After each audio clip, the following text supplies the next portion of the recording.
Hey, salutations, c'est Vili, et ça me fait particulièrement plaisir de vous retrouver pour enfin le retour des vidéos sur un type ou une série de jeux qui m'ont marqué et que je vous présente.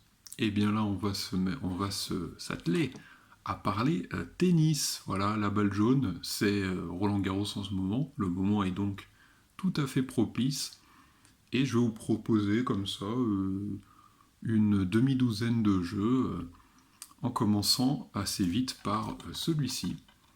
C'est pas celui auquel j'ai le plus joué. Smash Court Tennis Pro Tournament.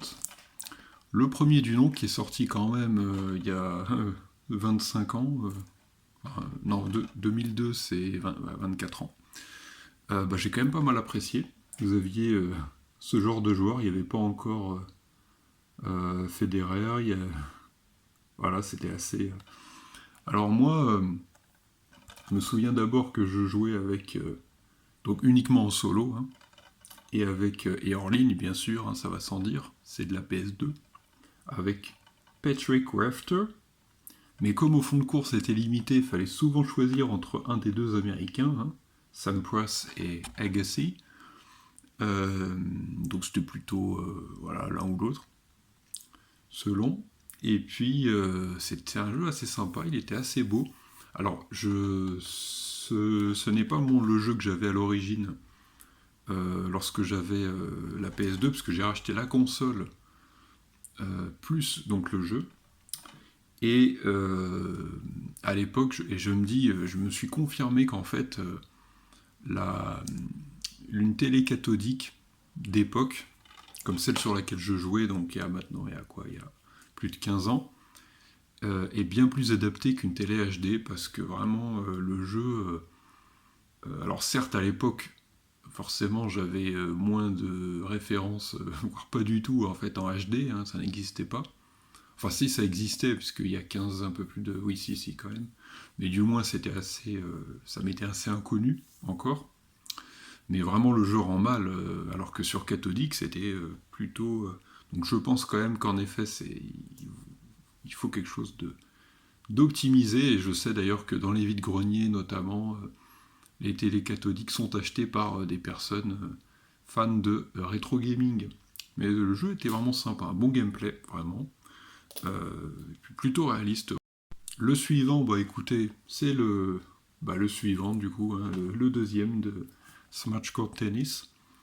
Bah que dire, écoutez, j'y ai pas vraiment joué, je l'ai pas connu à l'époque, j'ai acheté vraiment parce que je l'ai vu dans le cache où j'ai racheté plutôt le premier.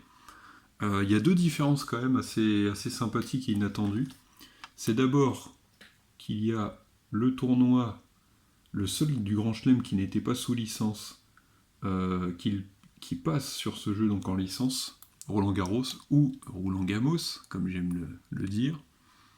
Et il y a aussi, alors ça se voit pas sur la jaquette, à moins que.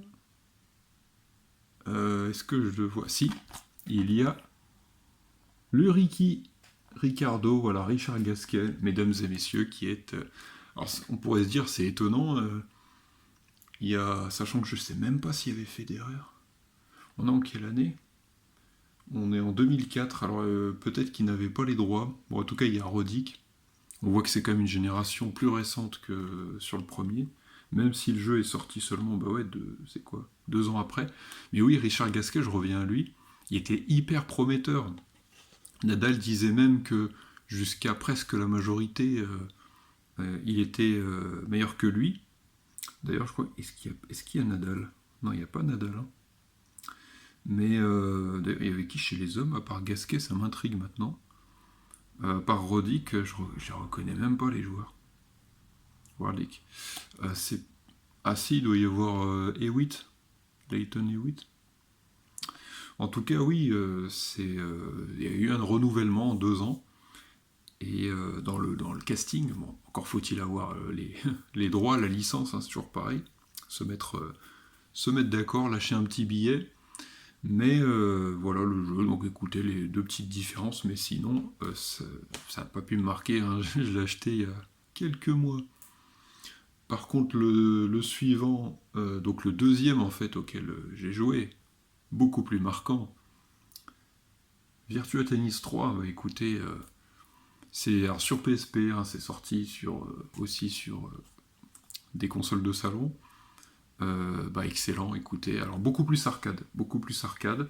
Là aussi, je jouais uniquement en solo et hors ligne, alors que je crois qu'il y avait le jeu en ligne quand même sur PSP, où c'est uniquement, non, c'était connexion sans fil, mais en multijoueur apparemment. Bon, je jouais pas, non, je jouais vraiment juste en solo. Bah, excellent, voilà, vous aviez les cris des joueurs. J'aimais bien les cris des joueurs, le fait que certains, dont Gaël, puisque mon fils apparaît dedans, vous avez enfin bien sûr Federer, Nadal, hein. Je veux dire, là, à un moment, faut payer, il faut y aller, hein. Quand même, là, on est en quelle année quand ça sort? En 2006 ou 7? 2007. Bon. Et donc, très peu de temps après, finalement, à voir. Parce que moi, j'ai eu la PSP en 2009, ou 2010. 2010, j'ai eu assez tard. Mais comme j'ai eu encore plus tard la PS2, c'est l'année d'avant, bah du coup, j'ai enchaîné tout de suite avec celui-là. Après le premier, donc, Smash Core. Et vraiment, vraiment super. Donc je jouais un peu avec tout le monde, même chez les femmes. Vraiment un très bon jeu. Il y avait les Tomias aussi que j'aimais bien. Des joueurs assez oublié qui a arrêté sa carrière tardivement. D'ailleurs, ça fait pas si longtemps, hein. Je crois que ça doit être 2018 il a arrêté vraiment tard. Donc voilà, de la même génération, vous aviez James Blake. Voilà, Federer, bon voilà, j'ai cité. Il n'y avait pas de Djokovic et Murray, si je me souviens bien. Si, ouais, je crois que c'est ça, il n'y avait pas. Et donc le seul français, c'est le Monfisien, c'est la Monf, qui dans quelques mois arrêtera sa carrière d'ailleurs, c'est assez triste. Donc vraiment du plaisir sur ce jeu, vraiment plutôt axé voilà, arcade, hein, avec les joueurs qui, voilà, je sais pas si je l'ai dit, qui se jetaient en fait. Il n'y avait pas que mon fils, hein. Plein de joueurs en fait, se jetaient pour récupérer les balles. Vous avez aussi, bah, dans le même style, David Nalbandian, pour ceux qui sait que j'ai découvert à ce moment-là, qui était vraiment le mort de faim, hyper défensif. C'est agréable à voir jouer, notamment sur terre battue. Enfin, pour ceux qui aiment, hein, mais quand même, c'est pas comme le foot, hein. Le tennis, j'ai remarqué quand c'est défensif, c'est assez bien. Assez bien vu, quoi, bien reconnu, contrairement au foot, par exemple. Et encore un jeu auquel bah, j'ai à peu près autant joué. Alors c'est marrant parce qu'à chaque fois c'est numéroté de. Là c'est le quatrième que je vous montre, il est numéroté 4, mais c'est encore une série différente. Top Spin, le quatrième. Ah oui, ça me rappelle que j'ai oublié de vous citer un jeu, c'est que après Virtua Tennis 3, il n'y a pas eu le 4 tout de suite, il y a eu un épisode un peu alternatif qui s'appelait 2009, auquel j'ai joué sur Wii. Je ne l'ai plus, ça vous donnait un peu la couleur. Non seulement je l'ai vendu, mais en plus je ne l'ai jamais racheté. Donc a fortiori jamais rejoué. C'était injouable en fait, simplement parce que, alors ce qui est bien, c'est que comme pas mal de jeux sur Wii, en fait c'était à jouer avec la détection de mouvement, avec uniquement la télécommande, je crois. Je sais plus comment déplacer le joueur d'ailleurs, parce que je crois pas qu'il y avait contrairement au FIFA et PES, il n'y avait pas la connexion avec le nunchuk pour déplacer les joueurs, là non, ou pour viser. Ou pour viser. Donc oui, voilà, parce que c'est ça, parce que dans les FIFA, il n'y avait pas les jeux de foot, vous n'aviez pas en tout cas, n'utilisaient pas, en fait, n'exploitaient pas la détection de mouvement. Donc vous aviez le stick pour viser. Alors là, vous visiez avec la main, et en fait, vous faisiez un coup droit qui, pour vous, était long de ligne, ça croisait ou inversement. Enfin, vraiment, j'ai trouvé ça vraiment mal fait, alors que le jeu était assez beau, je trouve, il y avait pas mal de joueurs. Bon, j'ai dû faire 2 bouts de match et arrêter parce que vraiment, je trouvais ça. Soit c'est moi qui me débrouillais mal, soit la Wii avait du mal à fonctionner mal, tout simplement. Et je pense que la deuxième option est la plus probable. Alors que pourtant, quand vous regardez Skyward Sword, par exemple, Wii Sport Resort, il n'y a pas de problème à ce niveau-là, quoi. Bon. Mais enfin, toujours est-il qu'on a renoué avec un jeu. Voilà, c'est peut-être le jeu de tennis qui a été le plus apprécié sur la durée par les joueurs. Il est sorti en 2011. Vous aviez d'ailleurs des légendes comme Agassi, on le voit sur la jaquette qui ont été modélisées, hein, réintégrées. Hein. Et, euh, et puis vraiment, c'était super. 2011, et en fait, bah, jusqu'il y a encore, je sais pas, 4-5 ans, enfin, peu de temps, le jeu, on y joue encore, le jeu a une longévité incroyable. Donc sur 360, c'est pas rétro-compatible malheureusement, donc vous pouvez pas l'utiliser sur une Xbox plus récente. Mais vraiment excellent jeu, la jouabilité excellente. Je crois que jusque-là c'était le meilleur jeu de tennis à ce niveau-là. Et d'ailleurs c'est par la suite, mais beaucoup plus tard finalement, qu'il y a eu justement des concurrents et un peu un retour en fait des jeux. C'est-à-dire que Virtua Tennis a arrêté de produire du tennis, mais par contre, des jeux, donc vous aviez des jeux, les concurrents, vous aviez Matchpoint, AO Tennis, auquel j'ai joué, je vais y venir, Tennis World Tour et Tennis Elbow. Ce dernier d'ailleurs était un jeu PC à la base, il me semble, qui ensuite est sorti sur console et qui a la particularité d'être vraiment excellent au niveau de la jouabilité. Moi, j'ai pas pu tester, donc pour moi, la base a été pendant, je dirais bien 10 ans, Top Spin 4. J'ai joué au tennis, alors assez. Oui, donc j'ai d'ailleurs, avant que j'oublie, pour conclure, j'ai découvert d'ailleurs le mode carrière avec ce jeu. Et c'était assez bien fait, la personnalisation était correcte. Et puis, bon, moi j'ai personnalisé des joueurs qui n'étaient pas dans le jeu, je me suis pas fait moi-même, trop modeste. Et j'ai fait une carrière notamment avec Tsonga, je trouvais que j'avais assez bien fait. C'est dommage que je puisse pas vous montrer des images, puisque je n'ai plus la 360 en question. Et donc oui, AO Tennis, bah écoutez, je l'ai pris sur PS4 en format numérique.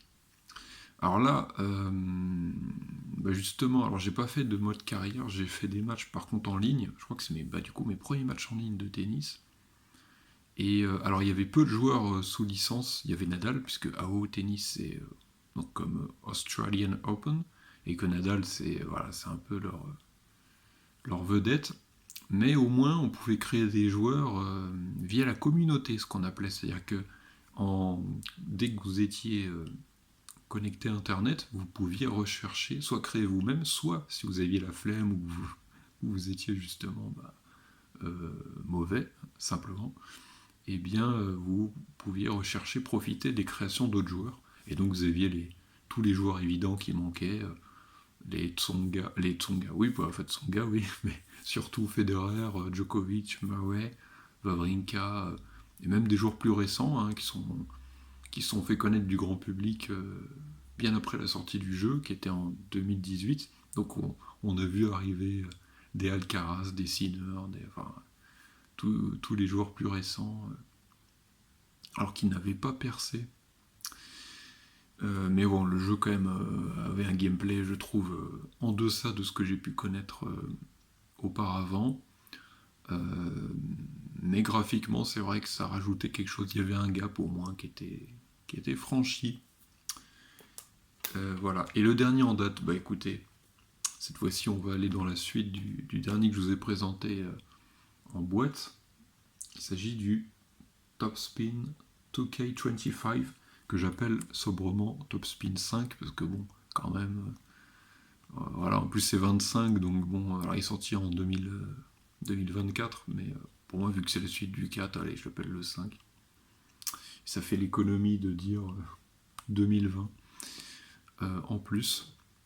Écoutez, le jeu est très bon, il est dans la droite lignée du 4. Maintenant, je trouve qu'il révolutionne pas beaucoup la série et le tennis électronique en général. Il a eu le mérite de remettre donc Williams et Federer avec les joueurs en fait encore en activité, ça c'est très bien. Donc graphiquement, là, oui, il y a une vraie amélioration, c'est sûr. Beaucoup, surtout au niveau des animations, de tout ce qui est, vous savez, le décorum. Les supporters les tribunes sont vraiment très bien représentées, franchement. Faudrait que Electronic Arts en prenne de la graine pour les FC, là, anciennement FIFA. Et vraiment très bon jeu. Alors je commence le mode carrière. Bon, il y a des grands absents, notamment Djokovic, et justement j'ai créé un Djokovic en mode carrière. Je l'ai plutôt bien fait, je trouve. Et, euh, et donc, vraiment, c'est assez. J'essaierai de vous le mettre d'ailleurs en post-production à l'image. Et puis, non, vraiment, vraiment bon jeu, bon jeu. Je trouve quand même que. Oui, donc à leur époque respective, je pense que quand même le 4 a plus apporté que le 5, bien que je nie pas, évidemment, les améliorations apportées par le 5, qui d'ailleurs a son succès hein, sur les différentes plateformes sur lesquelles il est sorti. Et bien à présent, dites-moi quels sont vos jeux de tennis joués et surtout préférés. Et si toutefois vous n'en avez pas encore fait, si je vous ai donné envie éventuellement, si j'ai attisé votre curiosité.